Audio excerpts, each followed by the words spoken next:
24/7। आइए बढ़ते हैं आज की बड़ी खबर की ओर। उत्तर प्रदेश के गोंडा पहुंचे मंत्री ओम प्रकाश राजभर ने बड़ा बयान दिया। उन्होंने राज ठाकरे को ओम प्रकाश राजभर ने नसीहत देते हुए कहा कि पहले संविधान को समझे फिर कोई काम करे। छांगुर को लेकर बोले ओम प्रकाश राजभर ने छांगुर की तुलना कैंसर से की। छांगुर जैसे लोग किसी कैंसर से कम नहीं। उन्होंने कहा कि कैंसर का पता चौथे चरण में चलता है। सरकार को जब पता चला तो कार्रवाई की। देश में बाबा साहब का संविधान पढ़ाया जाए। साथ ही उन्होंने राहुल गांधी पर निशाना साधते हुए कहा कि राहुल गांधी विदेश में भारत को लगातार कटघरे में खड़ा करते रहे। भारत की राष्ट्रभाषा हिंदी है। पूरे देश में हिंदी बोली जाती है। जो लोग इस तरह का कृत्य कर रहे हैं वो संविधान को नहीं मानते। वो देश के लिए एक तरह से हमारी नज़र में वो समाज में विद्रोह फैलाने का काम कर रहे हैं। सत्ता से बेदखल होने के बाद इस तरह का कृत्य लोग कर रहे हैं। राज ठाकरे को क्या कहना चाहेंगे? हम राज ठाकरे को कहेंगे कि आप संविधान को पढ़ लीजिए, संविधान को समझ लीजिए और उसके बाद तब कोई काम करिए। तो उनके यहाँ पे बल्लापुर में छांगुर बाबा का मामला है, वो आतंकवादी मुस्लिम राष्ट्र बनाना चाहता है, कैसे कहेंगे? देखे थे जस करनी वो सब भोग विधाता नरक जात काहे पछताता है। जो जैसा कर रहा उसको वैसा फल मिल रहा है। संज्ञान में आई बात सरकार ने उसको जो है बता दिया कि तुम जो चाहते हो तुम्हारी मंशा पूरी नहीं है। FIR में इस बात का जिक्र है कि इस्लामिक राष्ट्र बनाने की कोशिश थी उसकी छांगुर की। देखिए सवाल ये खड़ा होता है कि वो यहाँ डेरा बनाया कब, वो यहाँ किसकी सरकार में बसा, कारोबार वो फैलाया किसकी सरकार में। इस सरकार में जब जानकारी हुई कि इस तरह का कृत्य हो रहा है तो सरकार ने त्वरित कार्रवाई। लेकिन आपकी सरकार 8 साल से फेलियर है क्या आपका? आप क्या मानते हैं कि 8 जिनके रिजीम में वो पनपा, आपने एक तो आरोप लगाई ये चीज, लेकिन 8 साल हो गया और भनक नहीं लगी। आप इसको क्या मानते हैं कि क्या अधिकारियों और कर्मचारियों के खिलाफ भी कार्रवाई होगी? देखते हैं एक रोग होता है कैंसर, चौथे चरण में पता लगता है ना। पहले चरण में नहीं पता लगता, दूसरे में भी नहीं लगता, तीसरे में चौथे में पता लगता है। जब चौथे में पता लगता है तो सर्वनाश होता है। तो छांगुर कैंसर है क्या? बनारस में स्कूल बंद हो रहा है और अखिलेश कह रहे हैं कि पाठशाला बंद करके मधुशाला चला रहे हैं। यही भाजपा का अमृतकाल है। देखिए अब अखिलेश जी को हम क्या कहें। जब 3 सितंबर 2013 को हाई कोर्ट ने कहा कि सभी अधिकारी कर्मचारी गरीब अमीर के बच्चे सरकारी स्कूल में पढ़ेंगे, तो उन्होंने पालन किया उसका? नहीं किया। अगर उनकी सरकार थी, 5 साल वो खुद मुख्यमंत्री थे, तो क्या शिक्षा के प्रति उन्होंने अध्यापकों से वार्ता करके ग्रामीण इलाके में जहाँ विद्यालय बने हैं उन गाँवों में लोगों को इसकी जानकारी देने का प्रयास किया कि जो अध्यापक हैं वो बेहतर पढ़ावें? क्योंकि गाँव में गरीबों में इस बात का भनक फैला कि पढ़ाई सरकारी स्कूल में नहीं हो रही है। ये माहौल होने की वजह से गांव के लोग बच्चे सरकारी स्कूल से निकालकर प्राइवेट में ले जाने लगे। अब बच्चों की संख्या कम हो गई, अध्यापक 6 को बच्चे हैं 20 को। तो अब इन बच्चों को अच्छी शिक्षा देने के लिए जो है एक विद्यालय न्याय पंचायत में चला करके वहाँ समायोजित करने की तैयारी। बनारस में जमीनी विवाद को लेकर राजभर समाज और क्षत्रिय समाज में द्वंद्व हुआ है और मारपीट हुआ है। उसके बाद ये क्षत्रिय समाज और राजभर समाज में द्वंद्व छिड़ गया, कैसे देखते हैं? कहाँ द्वंद्व छिड़? बनारस में वो आप लोगों के चैनल पे चल रहा है। अच्छा, आपने अभी कैंसर किसको कहा? कैंसर किसको कहा कि ये लोग कैंसर? अरे यार एक कैंसर रोग होता है ना, उसकी जानकारी तब होती है जब वो चौथे चरण में होता है। तो ये जो छांगुर बाबा ये देश के लिए कैंसर है, समझ रहे हैं ना? संजय जी किस कार्रवाई की मांग कर रहे हैं, क्योंकि हिंदू लड़कियों को टारगेट कर रहा था वो यहाँ पर? देखिए कार्रवाई तो जो करनी है सरकार कार्रवाई कर रही है। अच्छा, जैसे बिहार में अभी मतदाता परीक्षण चल रहा है, राहुल गांधी वहाँ जा जाकर तरीके से एजेंडा फैला रहे हैं, विरोध कर रहे हैं, सुप्रीम कोर्ट जा रहे हैं, लाल किताब दिखा रहे हैं, क्या कहेंगे आप? सुप्रीम कोर्ट जाए, कहीं भी जाए, कोई रोक तो नहीं रहा है।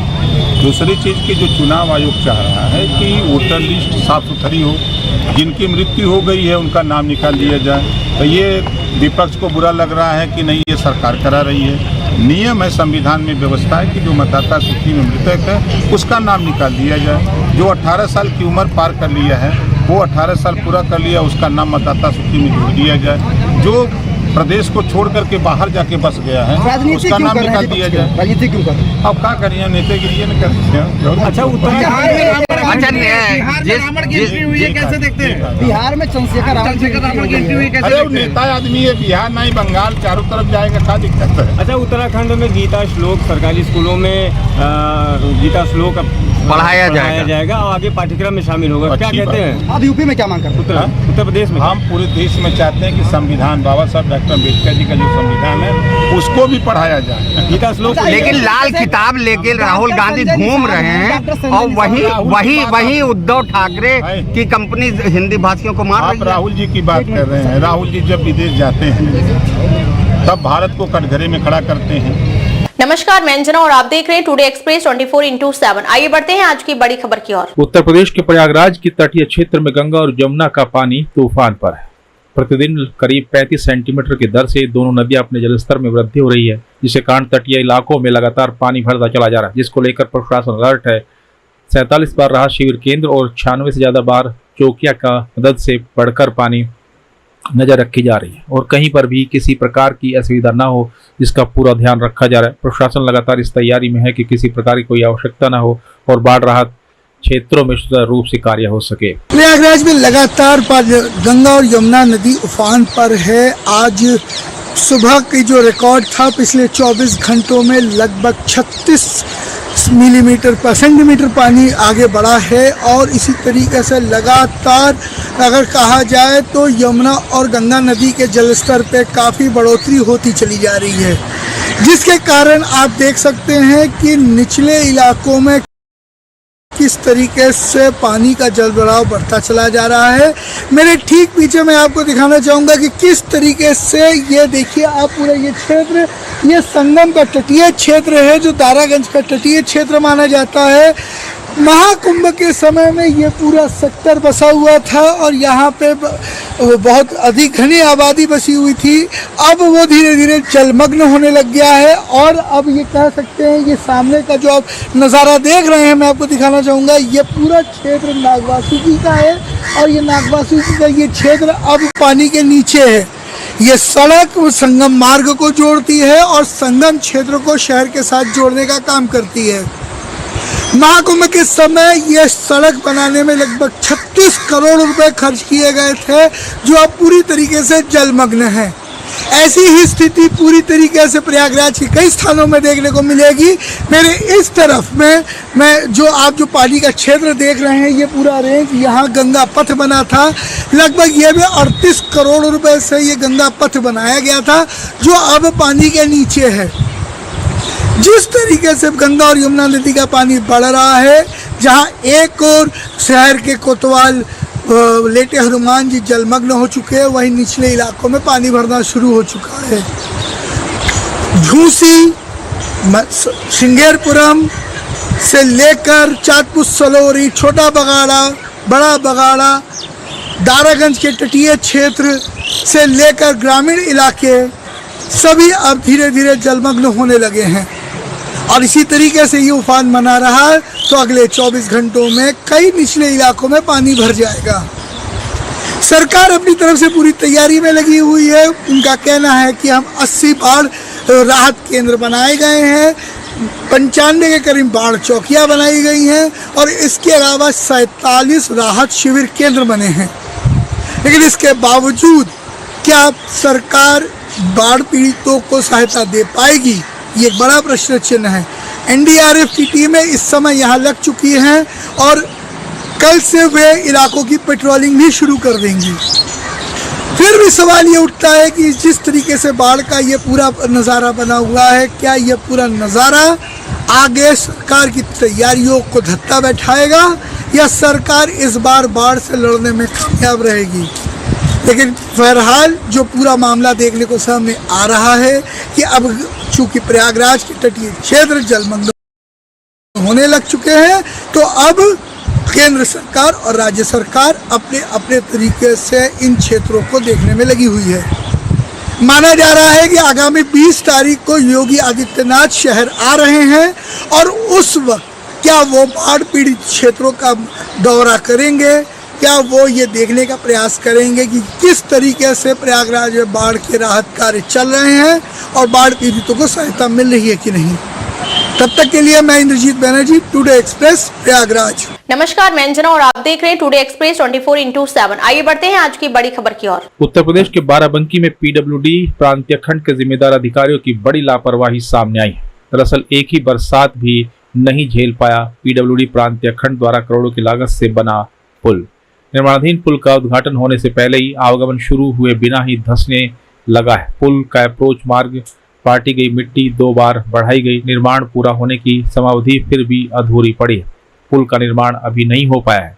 पुल की सड़क उखड़कर डामर और गिट्टियां दिख रही है और बड़ी दरारें नजर आ रही है। पास में बने पुराने पुल के संकरा होने पर जाम लगने की वजह से जनता की मांग पर करोड़ों की लागत से बन रहा ये पुल तहसील रामसनई घाट क्षेत्र के तहत भीकरपुर गांव स्थित नया नाला पुल के तहत आता है। नमस्कार, मैं अंजना और आप देख रहे हैं टुडे एक्सप्रेस 24/7। आइए बढ़ते हैं आज की बड़ी खबर की ओर। उत्तर प्रदेश के महाराजगंज में दबंगों की दबंगई का मामला सामने आया। रेस्टोरेंट में घुसकर शराब की बोतल से मारपीट की। मारपीट का वीडियो सीसीटीवी कैमरे में कैद हो गया। रेस्टोरेंट संचालक ने तहरीर देकर कार्रवाई की मांग की है।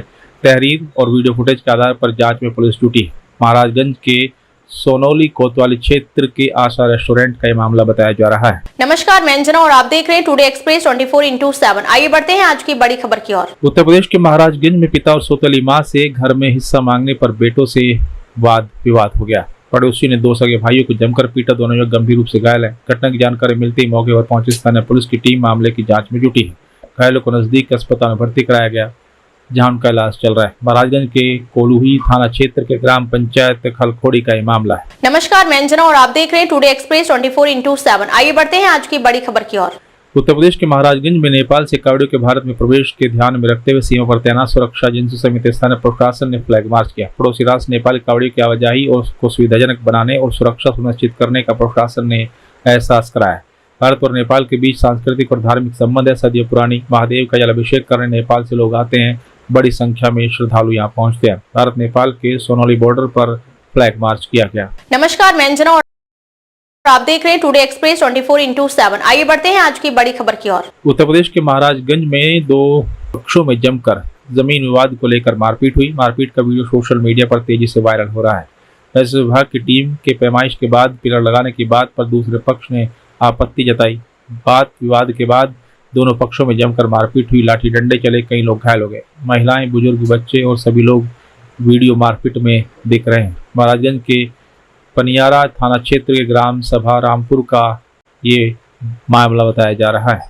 नमस्कार, मैं अंजना और आप देख रहे हैं टुडे एक्सप्रेस 24/7। आइए बढ़ते हैं आज की बड़ी खबर की ओर। उत्तर प्रदेश के महाराजगंज में भारत नेपाल सीमा पर एसएसबी के जवानों ने बाइक सवार 2 संदिग्ध व्यक्तियों को रोककर तलाशी ली। तलाशी के दौरान उनके बैग से सोने जैसी धातु और फर्जी दस्तावेज बरामद है। मुखबिर की सूचना पर एसएसबी की संयुक्त टीम को ये सफलता मिली। दोनों तस्कर सोने जैसी धातु को लेकर नेपाल से भारतीय सीमा में प्रवेश कर चुके थे। पकड़े गए दोनों तस्करों से सीमा पर तैनात सुरक्षा एजेंसियों पूछताछ कर रही है। एसएसबी जवानों के सदस्यों से बड़ी तस्करी नाकाम होगी। पकड़ा गया पहला तस्कर जनपद महाराजगंज का, दूसरा जनपद गोंडा का निवासी बताया जा रहा है। नमस्कार, मैं अंजना और आप देख रहे हैं टुडे एक्सप्रेस 24/7। आइए बढ़ते हैं आज की बड़ी खबर की ओर। उत्तर प्रदेश के सोनभद्र में पुलिस को बड़ी कामयाबी हाथ लगी। 92 किलो गांजे के साथ अंतर्राज्यीय तस्कर को गिरफ्तार किया। पुलिस की माने तो बरामद गांजे की कीमत 22,50,000 रुपए बताई जा रही। मुखबिर की सूचना पर पुलिस ने तुरंत कार्रवाई की। ट्रेलर के गुप्त बॉक्स से गांजा बरामद किया गया। ट्रेलर के तल में बने गुप्त बॉक्स में जरिए तस्करी करने के मंसूबों को पुलिस ने पानी फेर दिया। तस्कर का खुलासा उड़ीसा से लाकर जिला प्रतापगढ़ तस्करी कर ले जा रहे थे। उड़ीसा से गांजा लाकर यूपी के प्रतापगढ़ में तस्कर सप्लाई कर रहे थे। गाड़ी मालिक राजकुमार और फुलेंद्र सिंह ने गांजा के कारोबार के लिए ही ये ट्रक खरीदा था। पुलिस ने तस्करी के मामले में 2 वांछित के खिलाफ मुकदमा दर्ज किया है। म्योरपुर थाना क्षेत्र के बबनी मुर्धवा रोड पर बंद केरल ढाबे के पास का ये मामला है। बबनी मुर्धवा मार्ग पर रसपहली गांव में बंद पड़े केरल ढाबे पर एक ट्रेलर खड़ा हुआ है जिसमें गांजा लदा हुआ है।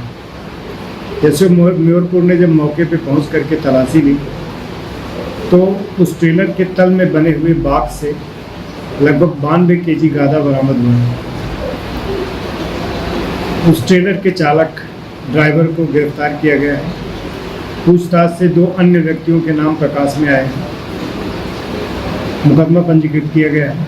आगे की विवेचनात्मक कार्रवाई जारी है। नमस्कार, मैं अंजना और आप देख रहे हैं टुडे एक्सप्रेस 24/7। आइए बढ़ते हैं आज की बड़ी खबर की ओर।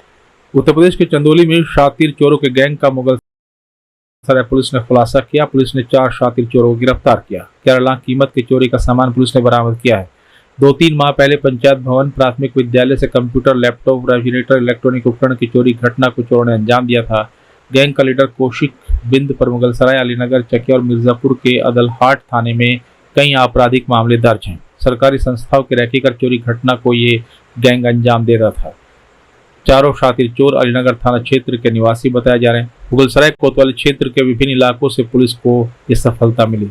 एक चोरों के ऐसे गिरोह का भंडाफोड़ किया है, उनको गिरफ्तार किया है। उनके 4 सदस्यों को, जो प्रायः है विद्यालयों में, प्राथमिक विद्यालय में, न्याय पंचायतों में, स्वास्थ्य केंद्रों पर और जो शहर के किनारे और सड़क के आसपास रहते थे, उनको निशाना बनाते थे।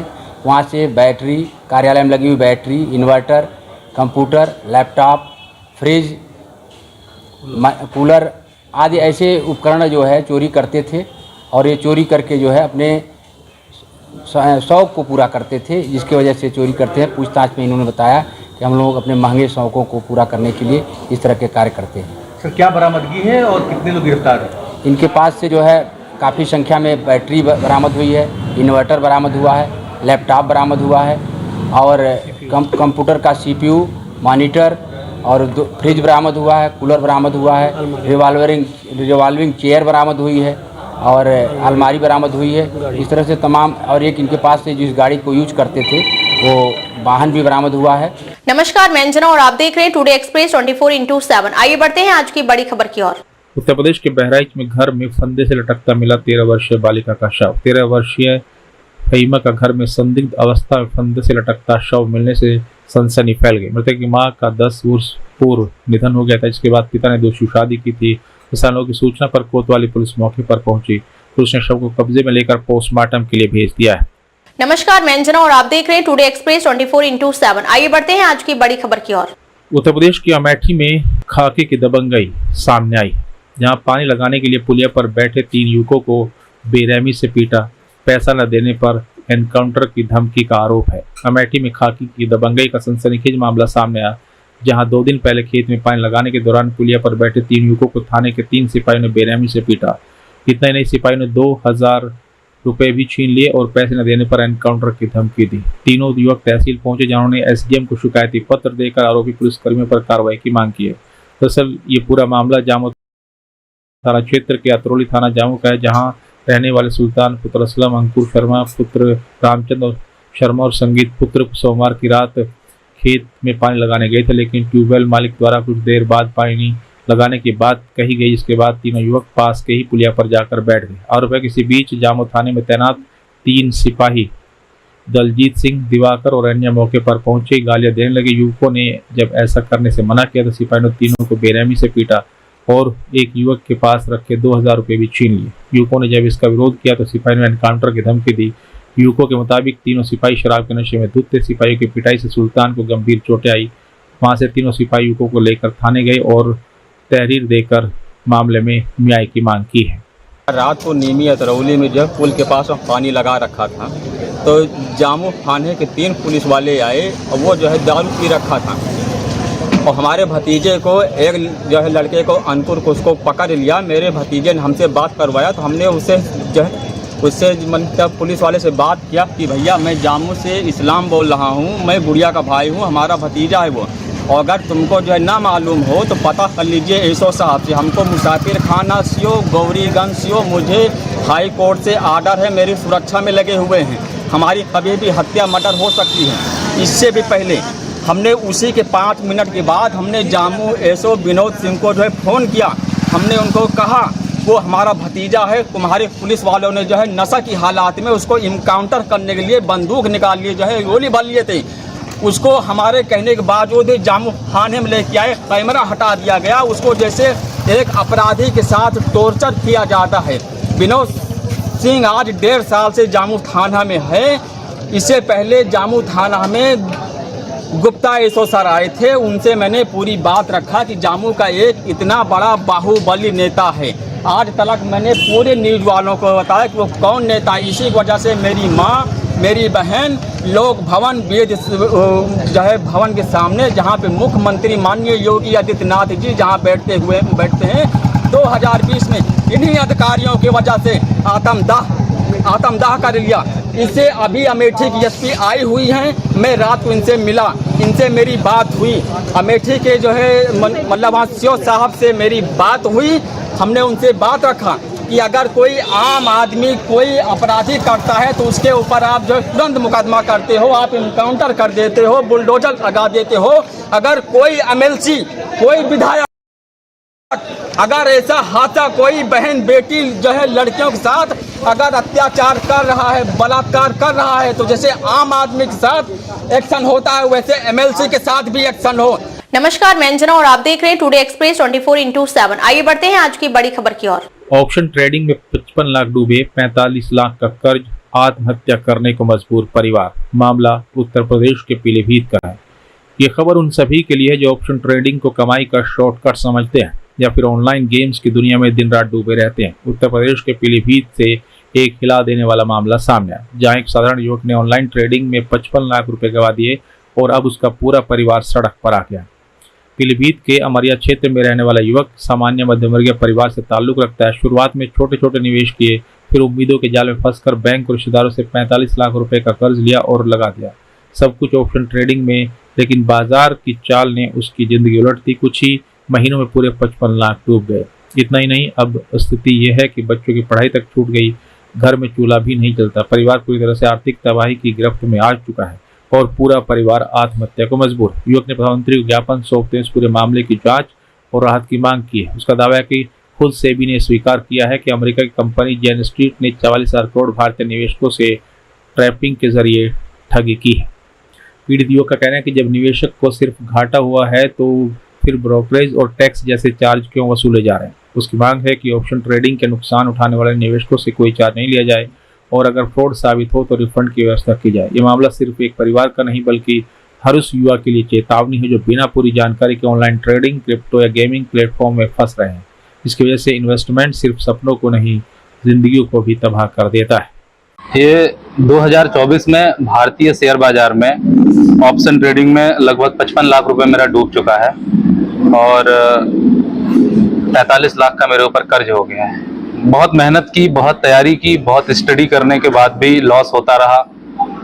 लॉस का कारण खुद को ही जिम्मेदार मानते थे, लेकिन अभी 2 हफ्ते पहले सेबी भारतीय प्रतिभूति एवं विनिमय बोर्ड ने अपने 105 पन्नों के अंतरिम आदेश में यह बताया है कि 2024 में जो डेली एक्सपायरी होती थी उसमें जेन स्ट्रीट नामक के कंपनी ने धोखाधड़ी से मार्केट को मैनिपुलेट करके लगभग 40,000 करोड़ रुपए उन्होंने अवैध तरीके से कमाए हैं। ये बात सेबी ने खुद बताई है। तो मैं इस ज्ञापन के माध्यम से श्री प्रधानमंत्री जी से और कहना चाहता हूं कि जो भी हमारा पैसा लॉस हुआ है 2024 में, प्लीज़ हमारा पैसा वहां से वापस करवाइए। और लॉस के बाद भी हमसे 5 तरीके के टैक्स लिए गए हैं, उन टैक्स के पैसे भी वापस कराए जाएं, क्योंकि हम लोगों का समय बहुत ख़राब है। मुझे नहीं पता कि कब मेरे साथ क्या हो जाएगा या मैं खुद के साथ कब क्या कर लूँगा। पैसा कहाँ से लाए थे आप? कुछ पैसा मेरे पास था, 45 लाख मैंने लिया है दोस्तों, जो ऑन रिकॉर्ड है, बिल्कुल आपको दिखा कर लिया। जो गेम है वो खेलते हैं, कई बार आप ही की तरह उनकी तबाही भी हो जाए, तो उनके लिए किस तरह का क्या? मैं यही हूँ कि इस शॉर्टकट तरीके से अमीर बनने का कोई भी रास्ता नहीं है। उदाहरण मैं आपके सामने हूँ, मैं पूरी तरीके से बर्बाद हो चुका हूँ। आत्महत्या के अलावा कोई भी विकल्प मेरी ज़िंदगी में नहीं है। तो मैं आप लोगों से निवेदन करता हूँ, प्लीज़ इन सब प्लेटफॉर्म से दूर रहें। और सरकार से भी निवेदन है, ऐसे प्लेटफॉर्म को तत्काल प्रभाव से बंद कर देना चाहिए, जिससे हमारे देश के युवाओं का जीवन नर्क के गर्त में जा रहा है। अच्छा, इसमें आपको क्या लगता है? आप जिस तरह से बता रहे हैं कि आप ट्रेडिंग में लगातार इंटरेस्टिंग थे, तमाम तरह के गेम्स है, तो इसमें किस तरह के लोग इन्वॉल्वमेंट रहता है? इसमें किस तरह के लोग खेलते हैं? इसमें सबसे अधिक तो बेरोजगार लोग हैं जो रोजगार की तलाश में यहाँ पे आते हैं, और कहा जाए तो कुछ नौकरी पेशा वर्ग के लोग हैं जो अतिरिक्त आय के वजह से यहाँ पे अपना खाता बनाते हैं, डीमेट अकाउंट, और काम करते हैं, ताकि एक अतिरिक्त आय हो जाएगी। युवा और पीढ़ी आपकी ज्यादा है। सबसे ज़्यादा 18 साल से लेकर 30 साल तक के युवा हैं इसमें, सबसे ज़्यादा कहा जाए तो। कितना कर्ज है वर्तमान में? 45 लाख का कर्ज है, और मैं कर्ज की वजह से बीपी और शुगर का पेशेंट हो चुका हूँ। नमस्कार, मैं अंजना और आप देख रहे हैं टुडे एक्सप्रेस 24/7। आइए बढ़ते हैं आज की बड़ी खबर की ओर। उत्तर प्रदेश के सोनभद्र में रॉबर्ट्सगंज कोतवाली क्षेत्र के चपका स्थित पंचशील अस्पताल में मंगलवार को ट्यूमर ऑपरेशन के दौरान 34 वर्षीय महिला की मौत हो जाने के बाद हंगामा हुआ। परिजनों ने डॉक्टरों पर लापरवाही का आरोप लगाते हुए अस्पताल परिसर में तोड़फोड़ की सूचना पर पहुंची पुलिस को हालात काबू करने में काफी मशक्कत करनी पड़ी। बता दें कि मिर्जापुर जनपद के मड़िहान निवासी अरविंद की पत्नी इंदु शुक्रवार की सुबह करीब 10 बजे ट्यूमर ऑपरेशन के लिए पंचशील अस्पताल में पहुंची थी। परिजनों के अनुसार महिला का ऑपरेशन शाम 4 बजे शुरू किया गया, लेकिन देर शाम तक जब कोई जानकारी नहीं मिली तो उन्हें शक हुआ। स्थिति बिगड़ने पर डॉक्टरों ने मरीज को रेफर करने की बात कही। इस पर परिजन जबरन अस्पताल के भीतर घुस गए। वहां उन्हें पता चला कि इंदु की मौत हो चुकी है। परिजनों का आरोप है कि डॉक्टर रेफर की आड़ में मामले को छिपाने की कोशिश कर रहे थे। थाना रॉबर्ट्सगंज जनपद सोनभद्र अंतर्गत पंचशील हॉस्पिटल में बीती रात एक महिला की इलाज के दौरान मृत्यु हो गई थी। मृतका के परिजनों द्वारा इलाज में लापरवाही का आरोप लगाते हुए हॉस्पिटल में तोड़फोड़ किए जाने की सूचना प्राप्त हुई थी। इस सूचना पर रॉबर्ट्सगंज पुलिस द्वारा तत्काल मौके पर पहुंचकर स्थिति को नियंत्रित किया गया। परिजनों की तहरीर के आधार पर हॉस्पिटल प्रबंधन के विरुद्ध सुसंगत धाराओं में अभियोग पंजीकृत कर प्रकरण की जाँच की जा रही है। अभियोग में अन्य विधिक कार्रवाई प्रचलित है। नमस्कार, मैं अंजना और आप देख रहे हैं टुडे एक्सप्रेस 24/7। आइए बढ़ते हैं आज की बड़ी खबर की ओर। उत्तर प्रदेश के ललितपुर शहर के कटरा बाजार में दुकानदार के साथ दबंगों ने अवैध पैसों की मांग को लेकर मारपीट की। दबंगों द्वारा की गई मारपीट का वीडियो सोशल मीडिया पर वायरल हो। मारपीट के दौरान दबंगों पर दुकान में रखी हुई नकदी और दुकानदार की चैन छीनने का भी आरोप है। पीड़ित दुकानदार ने नामजद दबंगों पर अवैध रूप से 50,000 रुपए की अवैध रूप से मांग करने का भी आरोप लगाया। सदर कोतवाली क्षेत्र के तहत मोहल्ला कटरा बाजार की घटना है। नमस्कार, मैं अंजना और आप देख रहे हैं टुडे एक्सप्रेस 24/7। आइए बढ़ते हैं आज की बड़ी खबर की ओर।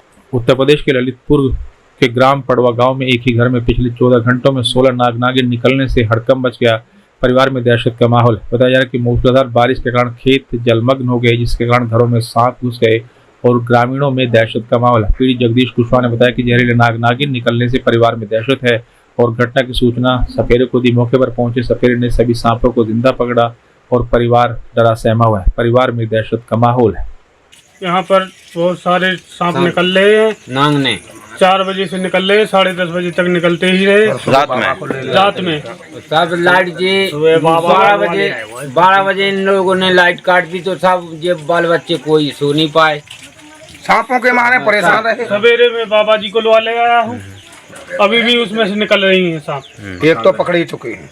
बाबा जी आप बताइए, ये जो नाग निकल रहे हैं ये क्या वास्तव में बहुत जहरीले हैं? बहुत जहरीले हैं साहब, बहुत जहरीले हैं। असली नांगन है साहब। अच्छा, असली नांगन अभी बताऊंगा आपके लिए, सब जनों के लिए में मैदान में छोड़कर आप देखिए कि ये कितनी जहरीली होती, तनक्सी जैसी सी। हाँ, ये सवा बेथा ये बच्चा है, ये सवा बेथा की है, ये पूरी नांगन है।